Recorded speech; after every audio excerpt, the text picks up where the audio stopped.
Telugu Desam party కుటుంబ సభ్యులకు, అదేవిధంగా పెద్దలకు, బూత్ ఇన్ఛార్జీలకు, మండల పార్టీ నాయకులకు అందరికీ ప్రత్యేకంగా అభినందనలు తెలియజేసుకుంటూ, ముఖ్యంగా మనందరి పండుగ మహానాడు మహోత్తరమైన ఈ పండుగని మన రాష్ట్రంలో ఎక్కడ నిర్వహించినా కూడా కొన్ని వేల కిలోమీటర్ల దూరం అయితే కూడా కార్యకర్తలు, నాయకులు అక్కడికి వెళ్ళి దాంట్లో పాల్గొని వచ్చేవాడు ఎంత కష్టం ఉన్నా కూడా.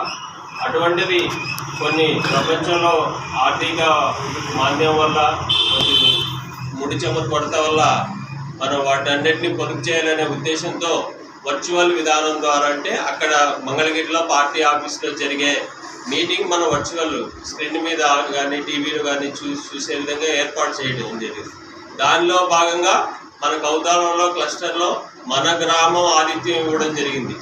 అటువంటి మన అవకాశం మనకు రావడం కూడా ఒక అదృష్టంగా భావించి ప్రతి ఒక్క కార్యకర్త గారి నుంచి నాయకుల వరకు ప్రతి ఒక్కరు కూడా ఇది మన సొంత పండగ, మన ఇంట్లో సొంతంగా ఏ విధంగా అయితే పండగ చేసుకుంటామో ఆ విధంగా ఫీల్ అయ్యి ప్రతి ఒక్కరు కూడా బాధ్యత తీసుకుని మన గ్రామానికి వేరే గ్రామాల నుంచి వస్తారు కాబట్టి వాళ్ళు కూడా అన్ని విధాలుగా సహకరించి మనం కూడా ఈ కార్యక్రమాన్ని మనం కూడా ముందుండి మనం కూడా తరలి మన కుటుంబ సభ్యులతో పాటు మనం అందరూ కూడా విజయవంతం చేయవలసిందిగా తెలియజేస్తున్నాం. అదేవిధంగా మిగిలిన విషయాలు కూడా అందరికి తెలియజేశారు.